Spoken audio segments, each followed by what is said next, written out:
헌신이라는 단어가 우리 교회 안에서는 좀 자주 통용이 되어지죠. 그러나 이제 뭐 교회 바깥에서 이 헌신이라는 단어가 모르는 건 아니지만 또 그렇게 많이 통용되어지는 빈도가 높지는 않을 겁니다. 교회 안에서 헌신 그러면 무엇이 가장 먼저 생각이 나나요? 저는 어렸을 때 헌신 예배라는 게 있었죠. 그래서 1월 첫 주부터 되면은 헌신 예배가 계속 있는 거예요. 그렇죠? 여전도회, 남전도회, 여전도회, 남전도회 왔다 갔다. 이제 뭐 중고등부, 뭐 청년부. 그러면서 이제 헌신 예배를 길면 2월 달, 혹은 더 길면 3월 달까지 끊임없이 매주 드렸던 그런 기억들이 납니다.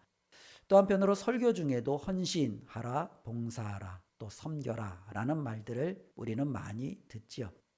헌신하면 생각나는 많은 위인들도 있을 겁니다. 어떤 사람은 이제 테레사 수녀님을 기억할 수도 있고, 조금 더 역사에 많이 접했던 분들은 슈바이처라는 사람을 기억할 수도 있고요.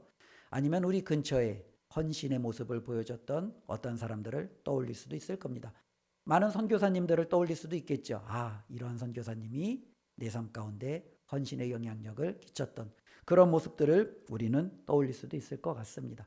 이 헌신이라는 단어를 한번 이제 국어사전으로 찾아봤습니다. 국어사전에 보니까 몸과 마음을 다해 힘을 다하는 것, 이게 바로 헌신이라는 거예요. 우리의 몸과 우리의 마음을 있는 모든 힘을 다하는 것, 이게 바로 헌신이라는 거죠. 그러면 기독교적인 의미에서 헌신은 무엇을 의미하느냐라는 부분을 찾아보았습니다. 기독교에서는요, 이 앞에 있는 부분이 똑같아요. 몸과 마음을 다하여 힘을 다하는 것. 근데 여기에 그치는 게 아니라 몸과 마음을 다하여 모든 힘을 예수 그리스도의 부르심에 응하는 것. 이게 바로 교회에서 말하는 헌신이에요. 예수 그리스도께서 저와 여러분들을 부르심에 우리의 모든 몸과 마음을 쏟는 것. 이게 바로 헌신이라는 의미다라고 말하죠. 이 헌신이라는 단어는요, 구약에 좀 다양한 형식으로 좀 번역이 되었습니다. 특별히 이 헌신이라는 단어가 가장 많이 번역된 그 의미를 보면 자원하다라는 그러한 의미로 쓰여집니다. 우리가 자원하다라는 의미는 뭐 쉽게 알 수 있죠. 자신이 기꺼이 좋아서 때로는 자발적으로 행하는 거죠. 그러니까 헌신이라는 단어는 이 자원하다라는 말로 대체가 되기도 하고요. 또 한편으로는 드리다라는 표현으로 대체가 되어집니다. 하나님 앞에 내가 나의 삶을 드리는 것, 나의 하나님 앞에 내가 아끼고 있는 그 어떠한 것을 드리는 것, 이게 바로 헌신이라는 의미예요. 또 한편으로 이 헌신이라는 단어가 기뻐하다, 즐거워하다라는 표현으로도 이제는 번역이 되어집니다. 그러니까 이 헌신이라는 것은 이와 같은 의미가 있는 거예요. 우리의 몸과 마음을 다하여 하나님 앞에 드리는 것, 우리의 몸과 마음을 다하여 하나님 앞에 자원하는 것, 우리의 몸과 마음을 다하여 하나님을 기뻐하는 것, 이것이 바로 헌신이라는 의미겠죠. 특별히 오늘 말씀의 이 헌신이라는 단어부터 시작되어진 이유는요, 저는 오늘 말씀을 읽으면서 이 바울의 삶이 헌신이다라는 것에 굉장히 많은 어쩌면 그러한 마음에 와닿는 것이 있었습니다. 이 바울을 바라보면 이것이 헌신 아닌가라는 생각이 되어지는 거죠. 그러면서 바울의 삶을 바라보면서 나는 하나님 앞에 이와 같은 헌신을 드리고 있는가? 우리 많은 믿는 사람들은 하나님 앞에 이와 같은 헌신의 삶을 우리는 위해서 노력하고 또 살아가려고 애쓰고 있는가? 한번 생각해 보는 그 시간이 되기를 원하는 마음으로 복음에 헌신한 사람, 바울을 한번 살펴보려고 합니다. 특별히 헌신하려면은요, 몇 가지 좀 전제 조건이 있어요. 특별히 우리가 어떤 것에 헌신하려면은 내가 헌신하려고 하는 그 무언가에 대해서 알아야 되죠. 아무것도 모르는데 헌신하라. 이거는 말이 되지 않습니다. 내가 헌신할 만한 그 가치가 있는가? 내가 헌신할 만한 모든 것을 쏟을 만한 그와 같은 어쩌면은 중요도가 있는가? 이것을 알아야죠. 그래서 많은 사람들이 헌신할 때 가장 먼저 찾아보는 것은 인생의 목적이에요. 내가 그것을 추구할 만큼, 내가 나의 모든 몸과 마음을 쏟을 만큼, 내가 그것을 정말로 움켜쥘 만큼 그것이 정말로 귀하고 가치 있고 소중한가라는 거죠. 그래서 헌신을 하려면 저와 여러분들에게 인생의 목적을 정말로 드릴 수 있을 만한 그 무언가가 있어야 된다라는 거죠. 또 한편으로는요, 이 헌신이라는 것은요, 말 그대로 계속적으로 말한 것처럼 우리가 그것을 위해서 나의 모든 것을 바칠 수 있어야 돼요. 그때 우리는 비로소 헌신했다라고 말하는 거죠. 내가 가지고 있는 것 중에 일부를 조금 떼어서, 때로는 시간을 조금 떼고 물질을 조금 떼고 재능을 조금 떼어서 무언가 내가 그냥 같이 격가지로, 아니 그냥 내가 할 수 있는 만큼만 행하는 것, 이것을 가지고 헌신이라고 하지 않죠. 헌신이라는 것은 내가 가지고 있는 그 모든 것을 바로 거기에 바칠 수 있느냐, 여기에 헌신의 두 번째 전제 조건이 된다라는 겁니다. 또 한편으로 세 번째로 살펴볼 것은 우리가 헌신이라고 생각하는 수많은 사람들을 한번 보십시오. 그리고 우리가 헌신이라고 생각할 때 떠오르는 이미지를 한번 생각해 보십시오. 어떠한 사람이 몸과 마음을 자기 자신을 위해서 다 썼어요. 우리는 그것을 헌신이라고 말하지 않아요. 그렇죠? 모든 시간을 나를 위해서 썼고, 모든 돈을 나를 위해서 썼고, 모든 자신이 있는 가정 재능을 나를 위해서 썼어요. 우리는 그 사람을 가리켜 야 정말로 헌신의 사람이다, 그렇게 말하지 않아요. 우리는 헌신을 말할 때 그 사람이 가지고 있는 재능, 그 사람이 가지고 있는 시간, 그 사람이 가지고 있는 열정, 이 모든 것을 자신이 아닌 다른 누군가를 위해서 썼을 때 헌신이라는 단어를 쓰는 거죠. 그러니 세 번째는요, 그 헌신이라는 것은 내 자신을 위한 것이 아니라 다른 누군가를 위해 쓸 때 우리는 그것을 헌신이다라고 말할 수 있는 거죠. 이와 같은 전제 조건을 살펴보면 바울을 헌신의 사람이다라고 말할 수 있죠. 바울은요, 다메섹에서 예수 그리스도를 만났습니다. 예수님의 부르심을 받았습니다. 그는 그곳에서 인생의 목적을 알게 되었습니다. 지금까지 자신이 추구했던 모든 것들이 얼마나 부질없는 것인지 예수 그리스도를 만난 이후 그는 철저하게 깨달아요. 그래서 자신의 모든 것들을 바울의 표현으로 말하면 배설물로 여긴다라는 거예요. 그리고 그는 오직 하나님의 자신을 부르신 그 부르심을 향하여 나아간다라고 말하죠. 우리가 살펴보았던 1절 말씀처럼 하나님의 복음을 위하여, 이게 이제 바울의 인생의 목적이 된 거예요. 그래서 바울은요, 하나님이 자신을 부르신 가장 가치 있는 하나님의 복음을 위하여 부르셨다라는 그 사실을 누구보다도 확실히 알았지요. 그래서 하나님이 어쩌면은 죄인 중에 개수와 같은 자신에게 사도라는 놀라운 직분을 주신 것을 감당할 수 없음에도 이것을 감당하기 위해서 하나님의 그 부르심에 반응하는 그의 모습을 우리는 깨닫게 됩니다. 그리고 바울은요, 분명히 말합니다. 나는 자신의 몸과 마음 모든 것을 무엇을 위해요? 복음을 위해서 바치는 거예요. 그는 자신이 지금까지는 살아온 모든 것들이 유대교의 열심이었고, 바리새인으로서 열심이었고, 사내들인 공의의 의원으로서 열심이었고, 유대인으로서 열심이었는데 이제는 그것이 아니라 복음을 위해서 자신의 모든 삶을 바치기로 결단하였습니다. 그리고 세 번째, 바울은요, 이것이 자기 자신을 위한 것이 아니라 그 복음을 모르는 사람, 복음을 알아도 여전히 정말로 방황하고 힘들어하는 그 누군가를 위하여 그들에게 하나님의 은혜를 나누고자 하는 이와 같은 놀라운 결단이, 때로는 삶의 모습이 있었습니다. 그렇기 때문에 바울을 가리켜 우리는 헌신의 사람이다 라고 말할 수 있는 거죠. 오늘 읽은 특별히 8절부터 15절까지의 말씀은요, 바울이 어떻게 이와 같은 부분에 있어서 헌신을 했는가라는 것을 보여주기도 하고요. 또 한편으로는요, 바울이 이 로마서라는 이 편지를 쓴 목적도 구체적으로 말씀해 주고 있습니다. 예전에 보면은 편지를, 오늘날에는 좀 잘 안 쓰잖아요. 근데 예전에는 편지를 이렇게 쓰면은 편지를 쓰는 형식이 있어요. 보통 제일 먼저 쓰는 게 뭐예요? TO 점 누구에게, 그렇죠? 우리가 그 편지를 받는 누구에게 쓰죠. 그 다음에 뭘 쓰죠? 인사말을 쓰죠. 그렇죠? 안녕하십니까? 평안하십니까? 아니면 뭐 샬롬 뭐 이런 식으로 인사말을 씁니다. 그리고 나서는 이제는 우리가 하고자 하는 구체적인 내용을 쓰죠. 그리고 마지막으로는 뭘 쓰죠? 그렇죠? 예. 장이동 북서울꿈 앞에서 햇볕을 바라보며 노명선 목사가 뭐 이런 식으로, 그죠? 예, 나름대로 이런 형식을 이제 갖추죠. 그래서 이제 이 편지를 누가 썼는지를 이렇게 우리나라에게 편지의 형식이 있어요. 이때 로마 시대, 특별히 이제 2000년 전에도 편지의 형식이 있어요. 바울도 이게 복음서, 이렇게 서신서를 보면 이런 많은 그 당시에 통용되어지는 형식에 따라서 그 모든 것들을 쓰고 있는 거죠. 특별히 보면은요, 처음에도 똑같은 것처럼 바울도 보면은, 바울은 이제 우리가 볼 때는요, 누구에게가 먼저인데 이때 당시에는 누구에게보다 이 편지를 쓰는 자기 자신을 먼저 소개하는 거예요. 그래서 1절에 보면 바울이 이 편지를 쓰고 있는 바울이 그 편지를 받는 로마 교회에게 자신을 소개하고 있는 거예요.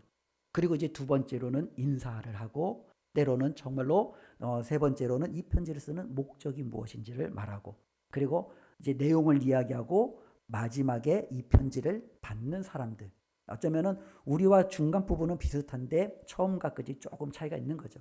우리는 먼저 수신자 그리고 발신자가 마지막에 간다면, 어쩌면 이때 당시에는 발신자가 먼저 그리고 수신자가 나중에 가는 그와 같은 형식을 취하고 있는 거죠. 근데 그와 같은 형식 중에서 오늘 8절부터 15절의 말씀은 바울이 로마에 있는 이 교회들에게 쓴 편지의 목적을 분명히 밝혀주고 있다는 겁니다. 목적을 밝히기 위해서 바울은 몇 가지 그들에게 먼저 감사와 또한 자신이 어떻게 그들을 대하고 있는지에 대해서 말씀해주고 있는데요. 바울은 먼저 그들에게 감사를 증거하고 있습니다. 우리 8절 말씀인데요. 다 같이 한번 함께 읽겠습니다. 먼저 내가 예수 그리스도로 말미암아 너희 모든 사람에 관하여 내 하나님께 감사함은 너희 믿음이 온 세상에 전파됨이로다. 바울이 하나님 앞에 감사하고 있어요. 근데 바울은 왜 감사하고 있죠? 로마에 있는 그 성도들의 믿음이 어떻게 해요? 온 세상에 전파되었기 때문에 감사한다라는 거예요. 그런데 이게 굉장히 놀라운 일이에요. 특별히 로마라는 것은 당대 제국의 최고의 도시예요. 어마어마한 규모를 가지고 있는 도시예요. 이때 당시에 그리스도인들은요, 얼마나 되겠어요? 몇 안 돼요. 정말로 극소수의 그리스도인이에요. 특별히 이 로마 교회가 어떻게 발생이 되었느냐, 많은 교회사적인 연구에 의하면 가장 공신력 있는 연구는요, 사도행전에 보면은요, 스데반 집사의 죽음으로 예루살렘 교회가 핍박을 입었을 때 그들이 뿔뿔이 흩어지잖아요. 그 흩어진 이들 중에 일부가 로마까지 이제 살기 위해서, 때로는 믿음을 지키기 위해서 안착했던, 그들에 의해서 시작된 교회로서 보여지고 있는 거죠. 그러니 그때로부터 이 바울이 이 로마서를 쓴, 고린도에서 이 로마서를 쓴 때까지는요, 길어야 몇십 년 안팎이죠. 그 짧은 기간에 어떻게 로마에 있는 그 작은 교회가 그들이 가지고 있는 그 믿음이 온 세상에 정말로 수말리 떨어져 있는 이 바울의 귀에까지 들릴 수 있느냐라는 거죠. 이건 엄청난, 어쩌면 로마 교회의 영향력을 보여주고 있다라는 거예요. 바울은 그것을 바라보면서, 이 소식을 들으면서 하나님 앞에 감사하지 않을 수 없다라는 거예요. 오늘날도 보면은 저는 이제 교회에, 오늘날 우리 한국 사회에서 교회가 차지하는 그 위상과 또 많은 세상에서 교회를 바라보는 그와 같은 관점을 바라볼 때 참 많이 부끄럽죠. 교회가 세상 가운데 칭찬을 받고 존귀를 받고 그로 말미암아 하나님의 이름이 드높여져야 되는데, 오히려 교회가 세상 속에서 욕을 먹고 하나님의 이름은 가려지고, 도리어 그리스도인들은 처참히 무너지는 이 현실 속에서 한국 교회의 영향력, 한국 교회, 어쩌면은 이 사회를 향한 그들이 끼칠 수 있는 힘들은 여전히 무너져 있는 그 현실을 바라봅니다. 그러나 이때 당시에 어쩌면은 교통도 통신도 수많은 것 가운데 열악한 그 상황 속에서도 로마에 있는 그 성도들의 믿음이 온 세상에 전파되어졌다라는 거예요. 바울은 이것이 너무너무 감사한 거예요. 바울은 이와 같은 교회를 또 하나 알고 있었습니다. 데살로니가전서 1장 8절에 보면은요, 우리 말씀을 한번 보겠습니다. 데살로니가전서 1장 8절 우리 함께 읽습니다. 우리 화면에 말씀 함께 읽습니다. 주의 말씀이 너희에게로부터 마게도냐와 아가야에만 들릴 뿐 아니라 하나님을 향하는 너희 믿음의 소문이 각처에 퍼졌으므로 우리는 아무 말도 할 것이 없노라. 이 말씀을 한번 보십시오. 바울이 데살로니가 교회에 쓴 편지 가운데 또 일부의 그 내용이요. 바울이 여기에서 뭐라고 말합니까? 주의 말씀이 너희에게, 여기서 너희는 데살로니가예요. 데살로니가라는 도시에서부터 마게도냐라는 것은 지방이에요. 그러니까 훨씬 더 크죠. 우리가 보통 수원시 그러면 도시인데 경기도 그러면 지방이잖아요. 마찬가지로 데살로니가라는 그 도시에서 마게도냐라는 그 그리스, 오늘날로 말하면은 그리스 북부 지방, 그리고 아가야라는 또한 중부의 또 지방, 여기에 어떻게 해요? 하나님의 말씀이 전파되어졌다는 거예요. 그리고 그들에 대한 믿음의 소문이 그 사람들에게도 알려졌다는 거예요. 그래서 바울은 뭐라고 말합니까? 이 소식을 들으니 난 정말로 할 말이 없다라는 거예요. 이 할 말이 없다라는 건 뭐예요? 바울의 기쁨을 표현하는 거예요. 왜냐하면 이 데살로니가의 사역은 바울이 단지 딱 3주밖에 사역을 못했어요. 바울이 실질적으로 빌립보스에서 사역을 하다가 핍박을 통해서 이 데살로니가로 갔고 그곳에서 잠시 한 20일 정도 머무르면서 복음을 전한 거예요. 그런데 이제 다른 데에서 이 바울이 데살로니가를 갔다라고 들은 그 사람들이 데살로니가까지 쫓아와서 이 바울을 핍박하기 위해서 왔어요. 바울은 어떻게 해요? 그들을 피해서 또 남쪽으로 이제는 내려가면서 복음을 전합니다. 그러니 바울이 이 데살로니가라는 도시는 극히 짧은 시간 동안 복음을 전했는데 나중에 이 데살로니가를 통해서 소식이 전해지는 거예요. 그들의 믿음이 마게도냐, 아가야로부터 전파되어지고 많은 사람들이 이 데살로니가 교회의 이 믿음을 칭찬하는 이 소식을 들은 이 바울이 정말로 하나님 앞에 할 말이 없이 감사하는 그 표현을 우리에게 증거해주고 있다는 거죠. 바울의 감사는 무엇입니까? 믿는 성도들이, 믿는 공동체가, 믿는 교회가 그 자리에서 믿음을 지키고 하나님께서 원하시는 그 복음의 사명을 감당하는 이 소식이 들려질 때 바울은 그것이 감사해요. 오늘날도 우리 은강교회가 또 은강교회에 속해 있는 저와 여러분들의 각 가정이 그리고 우리 한 사람 한 사람이 우리가 처해 있는 그곳에서 정말로 우리의 믿음이 우리의 영향력이 발휘되어진다면 그것이 바로 하나님이 가장 기뻐하시는 놀라운 하나님이 정말로 기뻐하시는 소식이 될 줄로 믿습니다. 우리가 그렇게 살기 위해서 우리는 힘을 다해야 돼요. 우리는 애써야 돼요. 데살로니가 교회가 애썼듯이 로마에 있는 성도들이 애썼듯이 바울이 복음을 증하며 바울도 그와 같은 애를 썼듯이 우리도 바로 이 복음의 영향력을 위해서 우리의 믿음이 밝혀지기 위해서 애쓰는 모습이 있기를 주님의 이름으로 축원을 드립니다. 두 번째로는 바울이요 그들에게 전하는 것은 내가 너희들을 위해서 기도한다라는 거예요. 9절 말씀 한번 보겠습니다. 함께 읽습니다. 내가 그의 아들의 복음 안에서 내 심령으로 섬기는 하나님이 나의 증인이 되시거니와 항상 내 기도에 쉬지 않고 너희를 말하며. 바울은 기도했지요. 끊임없이 자신의 삶 가운데 기도해요. 근데 그 기도 가운데 로마에 있는 성도들, 로마에 있는 그 교회를 위해서 바울은 계속해서 기도했어요. 바울이 그들을 위해서 무엇을 기도했겠습니까? 아마 로마 한복판에 때로는 여러 가지 핍박과 박해가 오고 있고 어쩌면 예수 믿는 사람들이 살기 더욱더 각박해지는 그와 같은 세상 속에서 저들이 믿음이 잃지 않도록 저들의 믿음을 위해서 기도했겠죠. 저들의 믿음이 들려질 때마다 저들의 믿음이 더욱더 견고해지고 저들의 영향력이 더욱더 커지고 저들을 통해서 하나님이 영광 받으시기를 위해서 기도했겠죠. 어떤 상황 속에서도 저들의 믿음이 잃지 않도록 하나님 앞에 나아가 기도했겠죠. 바울은 자신의 기도 가운데 저들을 쉬지 않고 빼놓지 않고 기도했다라는 거예요. 또 한편으로는요.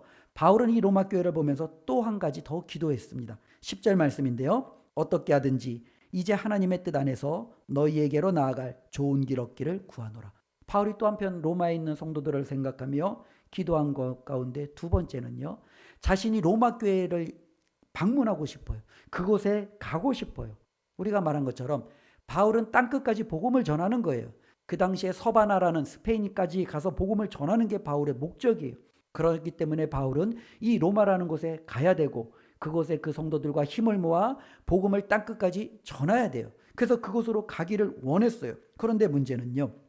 13절에 보면은 형제들아 내가 여러 번 너희에게 가고자 한 것을 너희가 모르기를 원하지 아니하노니. 그러니까 바울이 뭐라고 말해요? 나는 여러 번 너희에게 가고자 했다. 그런데 그 모든 길이 계속 막혔다라는 거예요. 내가 너희에게 가고자 한 나의 이 시도를 너희가 모르지 않기로 한다. 너희가 알기를 원한다. 라는 거예요. 이는 너희 중에서도 다른 이방인 중에서와 같이 열매를 맺게 하려 함이로되 지금까지 길이 막혔도다. 바울이 여러 번 그 로마로 가려고 하는데 가려고 할 때마다 어떻게 돼요? 길이 막히는 거예요. 어떤 이유로 막혔는지 모르겠습니다. 바울이 이 도시에서만 복음을 전하고 로마로 가려고 했을 때 또 다른 도시에서 바울을 요청할 수도 있겠죠. 그래 여기까지 가서 내가 복음을 전하고 로마로 가려고 하는데 하나님이 바울의 마음을 또 다른 곳으로 이끄실 수도 있겠죠. 이와 같은 여러 사정으로 말미암아 바울은 이 로마로 가려고 했지만 그 길이 막혔어요. 그렇기 때문에 바울은 기도하는 거예요. 하나님 제가 로마로 가기를 원합니다. 저들에게 가서 저들과 복음과 함께 나누기를 원하고 하나님의 또한 귀한 사명을 나누기를 원합니다. 하나님 도와주십시오. 바울은 기도 때마다 이것을 위해서 또한 기도했습니다. 그러면 본격적인 말씀입니다. 왜 바울은 이 로마에 이와 같이 편지하며 하나님의 말씀을 전하며 또한 그는 로마로 가려고 하는가? 라는 부분이에요. 그게 바로 11절부터 바울이 계속적으로 말씀해 주고 있는 내용입니다. 우리 11절 말씀 함께 읽습니다. 내가 너희 보기를 간절히 원하는 것은 어떤 신령한 은사를 너희에게 나누어 주어 너희를 견고하게 하려 함이니. 바울이 분명히 말하죠. 내가 너희를 보기를 원하는 것은, 내가 너희를 간절히 만나기를 원하는 것은 무엇 때문이에요? 어떤 신령한 은사를 나누어 주어 그들을 어떻게 해요? 견고하게 하는 거예요. 그들의 믿음이 바울의 귀에 들려요. 그러나 바울은 그들의 믿음이 더욱더 견고해지기를, 그들이 복음 가운데 더욱더 굳건해지기를 원하는 마음으로 그들에게 나아가는 거예요. 그래서 어떤 신령한 은사 그러니까 뭔가 굉장히 좀 우리가 뭐라는 신비적인 그런 느낌이 들 수 있지만 꼭 그런 것만은 아니에요. 특별히 제가 이번에 그 태국에 이제 우리 청년들을 이끌고 이제 단기 선교 여행을 좀 다녀왔잖아요. 그곳에 봐서 이제 태국이라는 이 곳에서 특별히 이제 치앙마이라는 이 도시가 굉장히 좀 독특한 도시더라고요. 왜 독특한 도시냐면은 정말로 이 치앙마이는 국제 도시 같아요. 그냥 온갖 사람들이 왔고, 제가 뭐 접하는 곳이 그래서 그런지 몰랐지만 태국어보다는 여러 나라 언어들이 훨씬 더 많이 막 들려지는 그런 상황 속에 있어요. 그래서 이제 선교사님들의 모임들도 많이 있었지만 그 중에 제가 이제 함께 사역했던 그 선교사님과 이제 교제했던 몇몇 선교사님들을 우리 청년들과 좀 만났어요. 근데 이제 이 만난 분들을 보니까 다 달라요. 한 부부는요, 중국에서 목회하는 이제 목회자예요. 근데 이제 중국에서 사역을 하다가 이제 사역 때문에 여러 번 그 공안에 붙잡혀 감옥에 투옥되기도 하고 매맞기도 하고 그냥 감옥을 뭐랄까요? 그냥 들락날락 하던 분이에요. 그러니까 만약에 설교하다가 잡아가면 그냥 감옥 들어가는 거예요. 풀어주면 다시 교회 와서 목회 사역하다가 또 붙잡아가면 감옥 들어가는 거예요. 이게 그냥 그분의 삶에는 그냥 자연스러운 거예요. 그런 분이 이제는 교회를 제대로 이제 세워나가고 이제는 선교에 이제 마음을 들고 이제는 바깥으로 이제 그 성도들에게 선교하라 그러는데 성도들이 꿈쩍도 안 하더래요. 그래서 이 목사님이 그래? 그러면 내가 나가마. 그러면서 이제 목사님이 그 교회를 후임에게 물려주고 이제 목사님과 사모님이 이제 선교하러 이제 나간 거예요. 근데 이제 그 선교하러 이제 나온 것이 바로 이제 이 태국이라는 이제 치앙마이로 왔는데 그곳에 온 이유 중에 하나가 중국에서 믿음 생활을 하다가 많이 핍박받던 사람들이 이제는 피하여서 온 곳 중에 하나가 이제 이 치앙마이라는 곳이에요. 다른 데에는 동남아 중에 다른 나라들은 공산국가가 많다 보니까 비자도 까다롭고 종교도 까다롭고 여러 가지 어려운데 이 태국은 굉장히 비자에서부터 종교의 모든 것들이 다 열려 있는 거예요. 그러다 보니 많은 중국인들이 그곳에 와서 이제는 신앙생활하기 위해서 이제는 몰려드니까 그들을 제대로 섬기고 또 그곳에서 또한 선교하며 이제 사역을 하기 위해서 그곳으로 온 거예요. 또 한편으로는 중국에서 이제 추방당한 선교사님이에요. 이 중국에서 이 추방당한 선교사님의 남자분은 그 나이가 그렇게 많지도 않은데 머리가 완전히 그 다 벗겨졌어요. 이제 머리가 안 나요. 이제 우리가 알아는 원래 이제 그 모발이 이제 빠져서 안 나느냐 그게 아니에요. 복음을 전하러 가다가 큰 교통사고를 당해서 차가 이제 그 낭떠러지로 추락을 했나 봐요. 그래서 그 차 사고로 이제는 이제 그 온몸에 이제 그 큰 어려움을 겪고 이제 머리가 더 이상 나지 않고 이제 그런 부분들이죠. 그럼에도 이제 복음을 전하다가 이제 공안이 굉장히 이제 뭐랄까요? 복음 전하는 선교사님들을 핍박하고 그러다 보니까 이 선교사님은 그냥 바로 추방령이 난 거예요. 그러니까 바로 추방령이 났는데 문제는 아내와 자녀들이 여전히 있잖아요. 그러니까 이 아내와 자녀들이 이제는 정리해서 나가야 되는데 이 아내 이제 그 여자 선교사님이 너무너무 있는 거예요. 끊임없이 공안들이 이들에 대해서 그냥 핍박하고 여러 가지 하니까 이 정리하는 과정 가운데 공황장애가 온 거예요. 이제 공황장애가 와서 한국에 와서 치료받고 또 남편도 와서 다시 건강에 치료도 받고 그럼에도 어느 정도 이제 추스리니까 그래도 우리가 해야 될 사명이 있지 않느냐. 그러면서 이분들이 어떻게 해요? 태국 치앙마이로 간 거예요.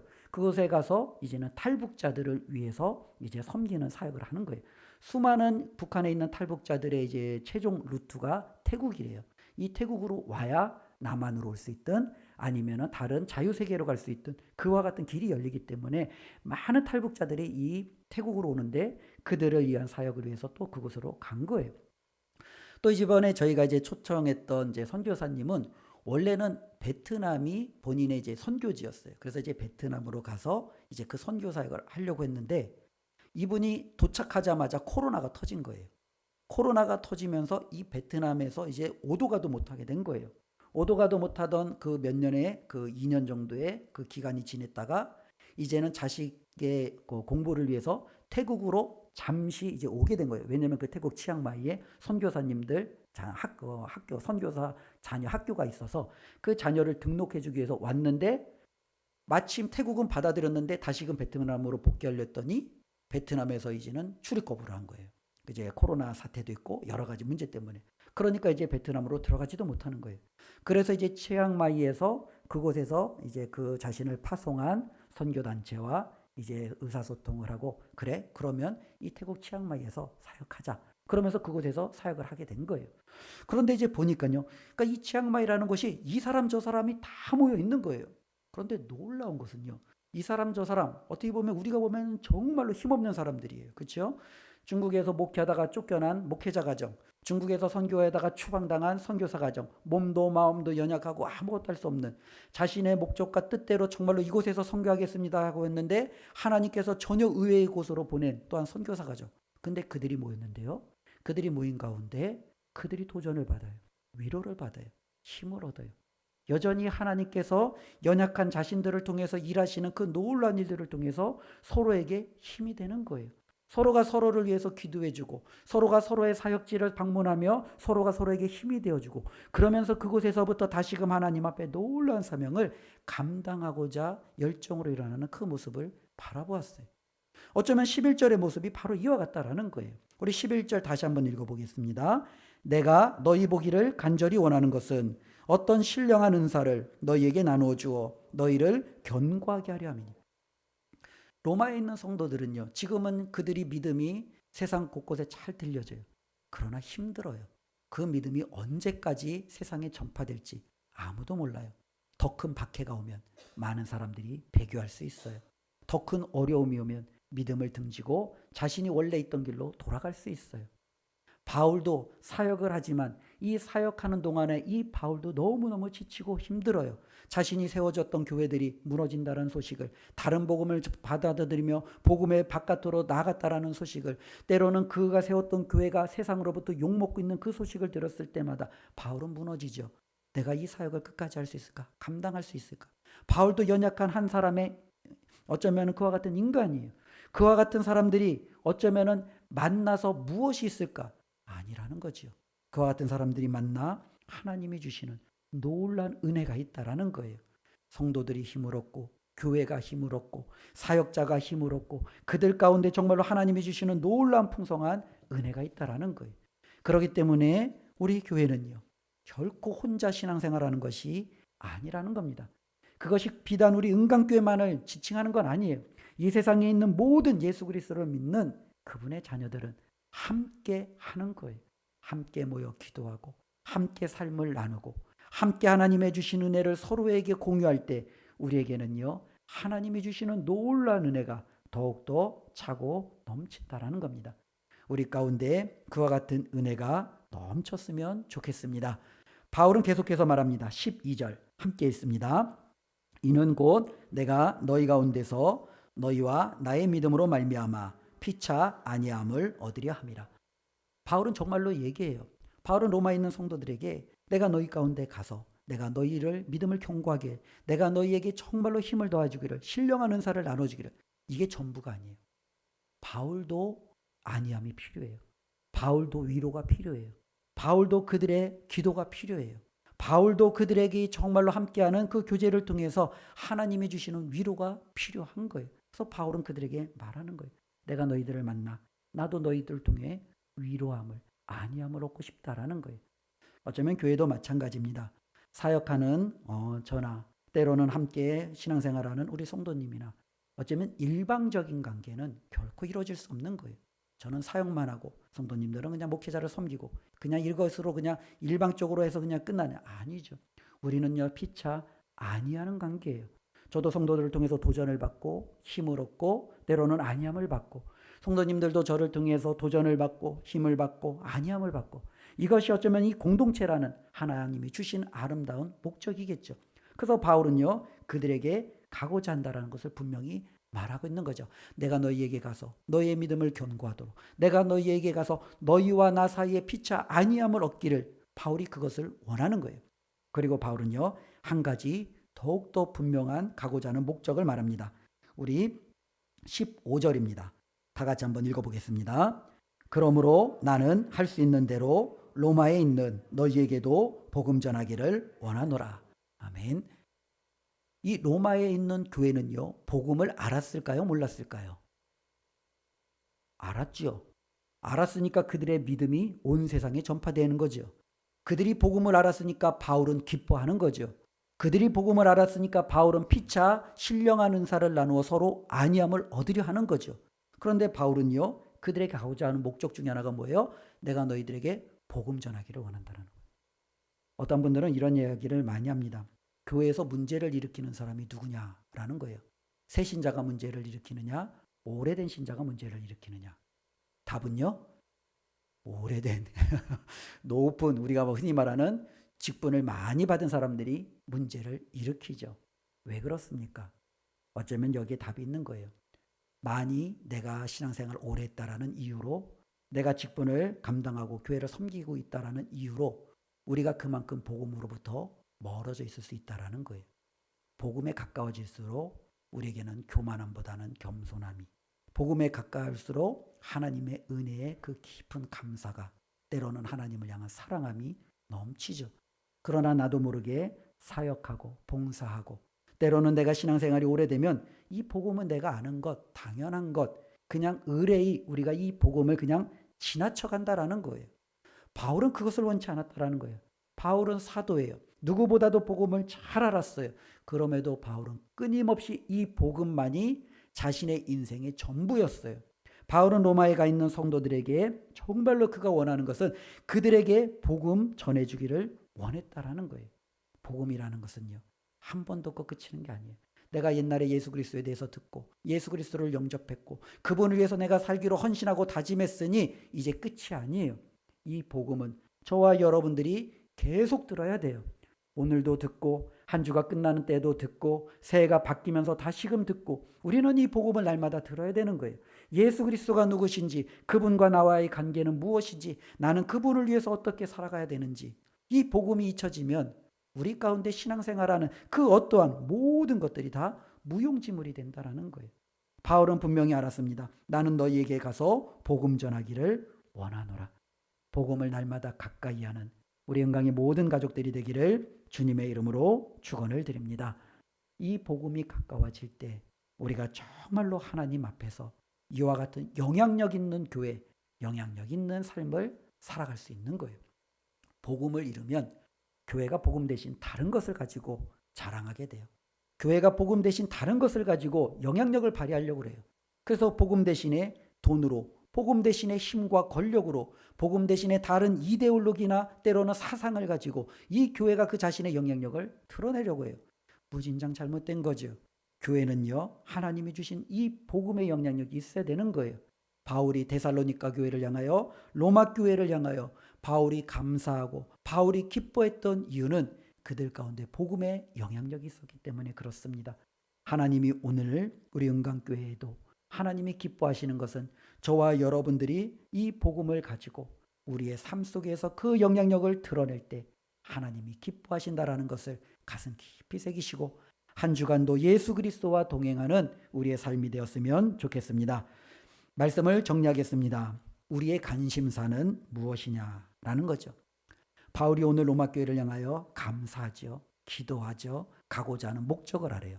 근데 이 모든 것을 하나로 꿰는 바울의 관심사가 있어요. 그게 바로 뭐예요? 복음이에요. 바울은 복음 때문에 감사해요. 바울은 복음 때문에 기도해요. 바울은 복음 때문에 그들에게 가고자 하는 거예요. 우리의 관심사는 무엇입니까? 이 땅을 살아가는 많은 우리의 관심사는 무엇을 먹을까? 무엇을 마실까? 어쩌면 우리는 관심사가 거기에 있는지 모르겠습니다. 우리의 자녀들이 우리의 관심사일 수도 있겠죠. 우리의 노후가 우리의 관심사일 수도 있겠죠.